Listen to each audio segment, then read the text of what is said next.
So the effective geographic position, actually there are two of them we're going to look at, and they both have to do, though, with the presence of a mountain.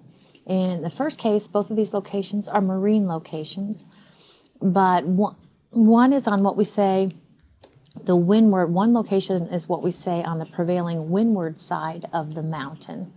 They're both, like I said, next to a large body of water, but one of them basically has the wind slamming against the mountains on the same side.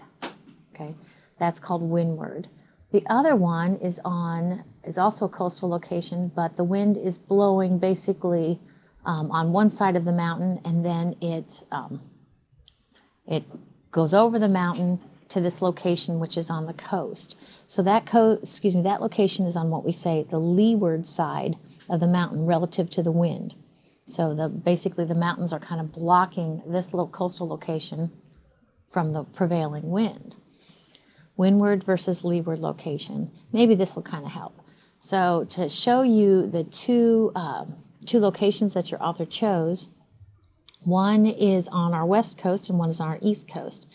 Now, one of the things in meteorology when we talk about weather here in the United States is I'm hoping that you will recognize these as the Rockies. The Rocky Mountains. Spell Rockies. And then over here, an older set of mountains, I'm hoping that you will recognize that we do on our east coast have a set of mountains called the Appalachians. I'll just call them APP, so I don't butch writing out Appalachians. But my point is, do you see that, well, first off, before we finish kind of talking about windward and leeward, in our neck of the woods, in our kind of place on the globe, we have what we call a prevailing westerly wind. And I bet you guys could probably tell me this. If I were to ask you, our weather systems, do they tend to come from the west or do they come from the east? And you would tell me from the west.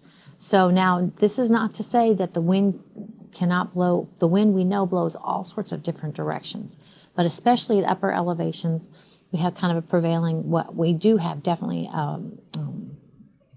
prevailing westerly wind, not just upper elevations, but even at lower elevations. So, do you see where this makes Eureka the windward side?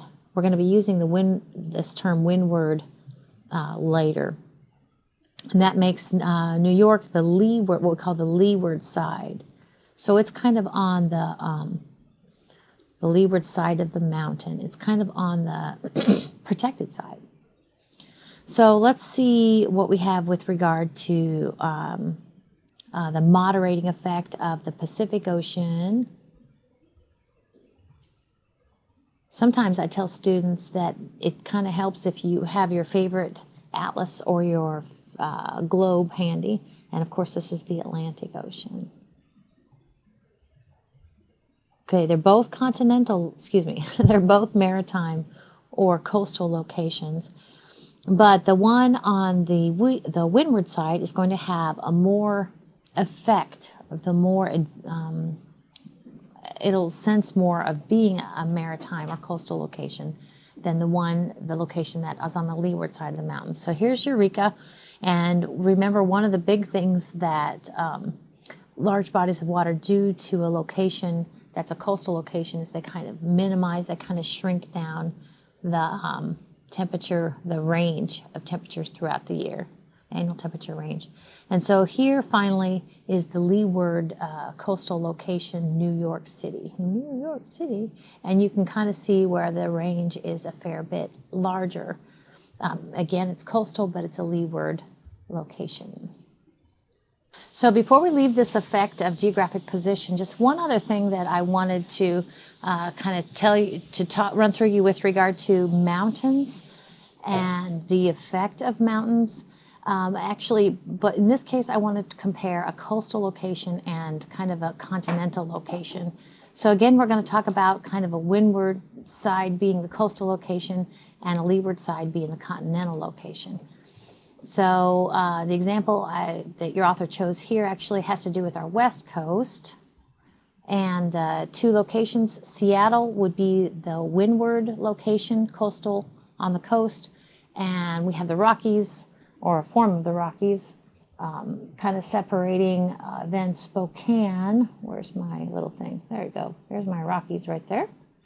And then the other location is Spokane, which would be inland or continental in general, I believe, and it would be on the leeward side of the mountains.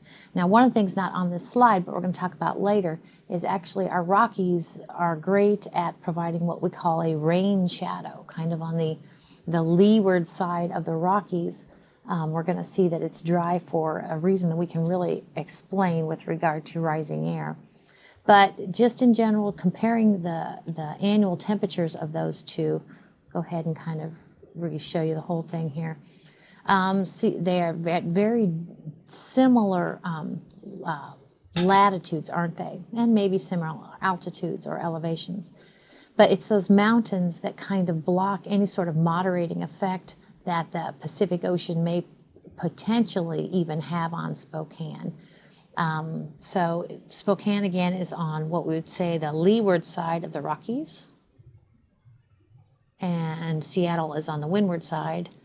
And you can definitely see that the Pacific Ocean has this moderating effect. So if we look at Seattle's temperature range throughout the year, it's definitely moderated or less than the temperature range we see for Spokane.